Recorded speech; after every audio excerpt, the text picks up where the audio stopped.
Hello বন্ধুরা, তোমরা সবাই কেমন আছো? আশা করি সকলেই খুব ভালো আছো। দেখো, আজকে আমি একটা নতুন রান্নার রেসিপি নিয়ে তোমাদের সামনে হাজির হয়েছি।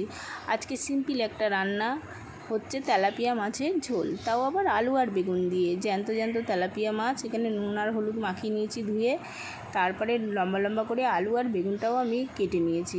এবার কড়াইতে তেল দেব, তেলটা গরম হয়ে গেছে, এবার মাছগুলো সব আমি ভেজে নেব।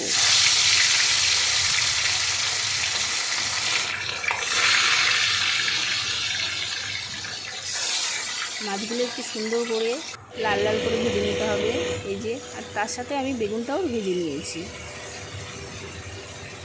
মাছ আর বেগুনটা ভাজা হয়ে গেছে। এইবারে আমি কড়াইতে তেল দেবো, তাতে জিরে ফোড়ন দেবো, দিয়ে আলুগুলো লাল লাল করে ভেজে নেব।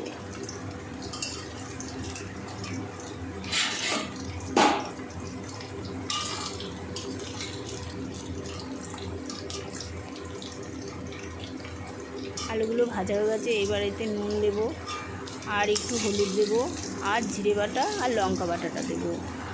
এই রান্নাটায় বেশি মশলা দিলে আবার ভালো লাগবে না, জ্যান্ত মাছ তো। তাই কারা কারা তেলাপিয়া মাছ খেতে ভালোবাসো বন্ধুরা, তোমরা অবশ্যই আমাকে জানাবে। আমি তোমাদের কমেন্টের অপেক্ষায় রইলাম যে কারা কারা তেলাপিয়া মাছ খেতে ভালোবাসো। তবে এই গরমে হালকা পাতলা মাছের ঝোলই বেশ ভালো লাগে। এবার আমার রান্নাটা হয়ে গেছে। এখানে মাছগুলো দিয়ে আমি ধনেপাতা দিয়ে ভালো করে ফুটিয়ে নামিয়ে নিলে রেডি হয়ে যাবে তেলাপিয়া মাছের ঝোল। আজকের মতো ভিডিওটা এইটুখানি, টাটা।